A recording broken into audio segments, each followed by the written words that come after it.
नमस्कार, मैं कुमार और आप देख रहे हैं स्टार मिथिला। सितंबर महीने में मात्र 4 दिन ही बाकी है।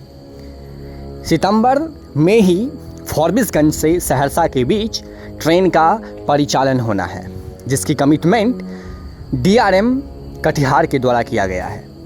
लेकिन जो वर्तमान की स्थिति है अभी सहरसा फॉरबिसगंज रेलखंड की सीताधार के पास, वो हम आपको इस वीडियो की मदद से बताने की कोशिश कर रहे हैं।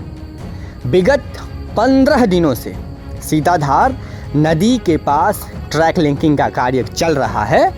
अगर देखा जाए तो ये 5 दिन से ज़्यादा का कार्य यहाँ नहीं है, लेकिन जो रेल कर्मी हैं जिनके द्वारा ये कार्य किया जा रहा है, किस प्रकार से कार्य को नज़रअंदाज कर रहे हैं, यहाँ के लोगों को किस प्रकार से उनके द्वारा गुमराह किया जा रहा है, वो आप इस वीडियो में देखिए। 5 दिनों के कार्य को विगत 15 दिनों से किया जा रहा है, फिर भी अभी तक पूर्ण नहीं हुआ है। DRM कटिहार इससे पहले जुलाई महीने में, फिर 15 अगस्त को, फिर सितंबर में 3 बार से ज़्यादा समय ले चुके हैं सहरसा फॉरबिसगंज रेल रूट पर। उनका कहना है जो बहुत जल्द सहरसा और फॉरबिसगंज के बीच पैसेंजर ट्रेनों की परिचालन शुरू कर दी जाएगी। लेकिन क्या इस प्रकार के कार्य जो उनके कर्मचारियों के द्वारा किया जा रहा है, इस प्रकार के कार्य होने से ससमय ट्रेन चल पाएगी? ये सबसे बड़ा प्रश्न है रेल डिपार्टमेंट पर। जिस तरफ मिथिला का एक भूभाग कोसी नदी पर ब्रिज बनने से एक हो गया, उसी प्रकार से मिथिला का जो ये फॉरबिसगंज का क्षेत्र है, कहीं न कहीं काफ़ी दूर है। बसों के माध्यम अगर वो लोग फॉरबिसगंज पहुंच रहे हैं तो उन्हें लूटा जा रहा है बस वालों के द्वारा। रेल कर्मचारी लगातार अपना बयानबाजी दे रहे हैं जो जल्द से जल्द ट्रेनों की परिचालन शुरू की जाएगी। ललित ग्राम तक ट्रेन आती है, उसका एक्सटेंशन नरपतगंज तक नहीं किया गया, इस ख्याल को लेकर जो एक साथ ही ललित ग्राम होते हुए फॉरबिसगंज तक ट्रेन की परिचालन शुरू की जाएगी। CRS नरपतगंज तक लगभग 1.5 से 2 महीने पहले हो चुकी है, जिसकी तस्वीर हम आपको दिखाए थे, जिसका वीडियो क्लिप हम दिखाए थे। DRM आलोक अग्रवाल इस वक्त जब यहाँ CRS हुआ था नरपतगंज में मौजूद थे और उनका कहना था 1 महीने के भीतर ट्रेन की परिचालन होगी, लेकिन नहीं हुई।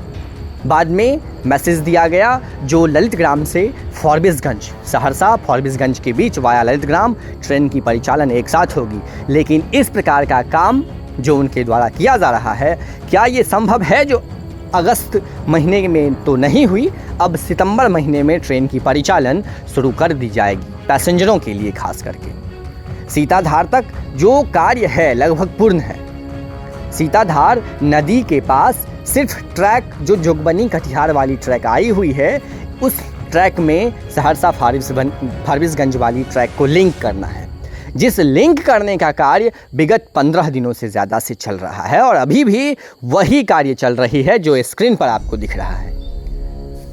उम्मीद है जो अभी इसमें और समय लग सकता है, रेगुलर कार्य हो नहीं रहा है। बीच में यहाँ के लेबर मजदूर से बात करने पर पता चला जो काफ़ी दिनों से कार्य बंद थी बीच में, तो कहीं न कहीं अगर देखा जाए तो इस रूट को नज़रअंदाज किया जा रहा है या फिर कार्य जो चल रही है उसको टाला जा रहा है। समस्तीपुर रेल डिवीज़न और कटिहार रेल डिवीज़न के द्वारा सीताधार नदी पर पुल बन जाने के बाद सहरसा और फॉरबिसगंज के बीच ट्रेन की परिचालन कहीं न कहीं मिथिला के लिए बहुत बड़ी उपलब्धि होगी और इस क्षेत्र के लोगों के लिए भी। हालांकि ट्रेन की पूर्ण रूप से परिचालन अगर देखा जाए तो इलेक्ट्रिफिकेशन के बाद, बाईपास निर्माण के बाद ही शुरू की जाएगी एक्सप्रेस ट्रेनों की खास करके जो परिचालन होती है। लेकिन कम से कम अगर DMU पैसेंजर ट्रेन की परिचालन भी इस रूट पर ससमय पूर्ण हो जाती तो कहीं न कहीं यहाँ के लोगों को काफ़ी ज़्यादा फ़ायदा पहुँचता। जुड़े रहें स्टार मिथिला से, हम बहुत जल्द अगले वीडियो के साथ हाजिर होंगे। वर्तमान की स्थिति सहरसा फॉरबिसगंज रूट की खास करके सीताधार नदी के पास से यही है जो आप स्क्रीन पर देखे हैं।